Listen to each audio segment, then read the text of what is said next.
In Nairobi's upscale Runda Estate lived a beautiful and successful woman named Alika. People admired her not just for her looks, but for her kind heart. Her twin brother, Amani, was a powerful government officer.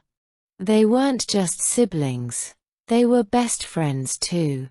Alika owned a wellness brand, herbal creams, luxury spas, organic skin products. She was rich, but never arrogant. The day she earned her first million, she thought of her childhood friend, Neema. Neema had grown up with her in the narrow streets of Kibera. Poverty had bonded them. They had shared hunger, cold nights, and big dreams. When Alika found success, she didn't leave Neema behind. She paid for Neema's fashion school. She helped her open a boutique. She even gave her a separate wing in her mansion to live in. To Alika, Neema was like a sister. But in Neema's heart, gratitude had quietly turned into jealousy. She felt like she was always standing in Alika's shadow. Wherever they went, people only mentioned Alika. Neema's work was often ignored. She smiled on the outside, but inside, she was bitter. That bitterness had been building for years. One evening, a big charity gala was about to happen. Alika wore a green gown, one that Neema had designed. She was happy. She expected Amani to escort her, just like old times. She stood by the staircase waiting. Amani finally appeared, but he wasn't color coordinated with her. His suit matched someone else. Neema walked down moments later, wearing a dress that matched his. Alika sensed something was wrong. Then Amani said it, "We're engaged." Alika's heart broke into pieces. They had been together for a year, and never told her. Alika said nothing. That night, she quietly left. No goodbye. No sound. Just a note. The deepest wound is the one caused by someone you trust. For 3 weeks, no one heard from her. Some said she flew to Europe. Others said she was on a spa retreat. But the truth was, she had gone to search for answers. When Alika returned, her face was the same, but her eyes had changed. She walked up to Neema and calmly said, "You've won. Now tell me, what did it cost you?" Neema looked confused. "What do you mean?" Alika replied, "This isn't about love. So how much did you trade for loyalty?" Neema placed her hand on her stomach. "I'm pregnant," she said softly. Amani was shocked. He didn't know. But Alika just stared and said, "You're still lying." Neema looked away. Alika didn't argue. She made a few quiet phone calls. Within a week, Neema's fashion business crumbled.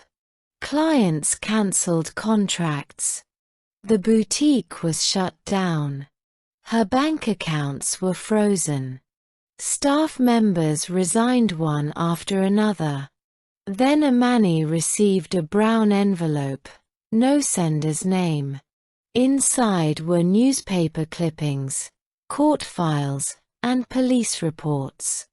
All of them pointed to Neema's hidden truth. She had been part of a scheme, trapping rich men, filing false claims, then blackmailing them for money.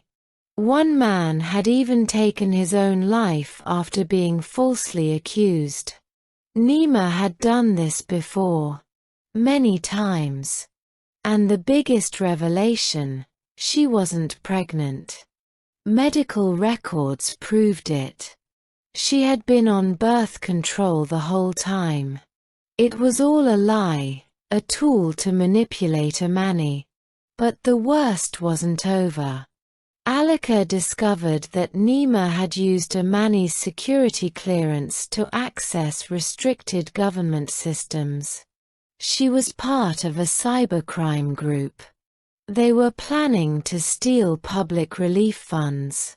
If Alika hadn't returned in time, the entire system might have collapsed. Neema was arrested. She didn't resist. She sat in the police van, hands cuffed, with a strange smile. As she was taken away, she looked at Alika and said, "You never really saw me. And I hated you for that." Amani was silent. For him, this wasn't just heartbreak, it was betrayal. Alika stood by him, held his hand, and said, "It's not your fault.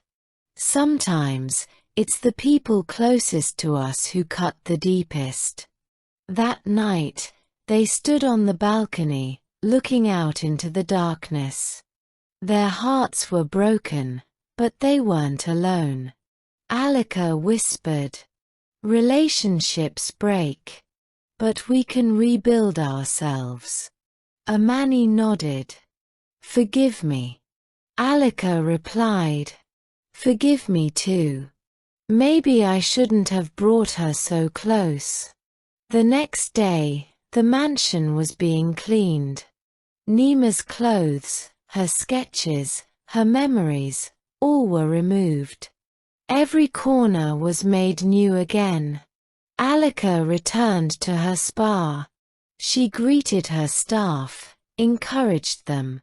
The lessons she learned in those 3 weeks weren't just about pain, they were about strength. Amani resigned from his post. He decided to start over. This time, with open eyes and a guarded heart. One evening, they sat together and pulled out an old photo album. In one photo, the 3 of them, Alika, Amani, and Neema, were laughing. Alika stared at it. "This photo was a lie," she said. Amani answered. But the smile in that moment was real. At least for then. They both laughed, just a little. Bitter, but honest. Life moves like that, sometimes in the shadow of lies, sometimes in the light of truth. But when you have someone beside you, the road always reveals itself.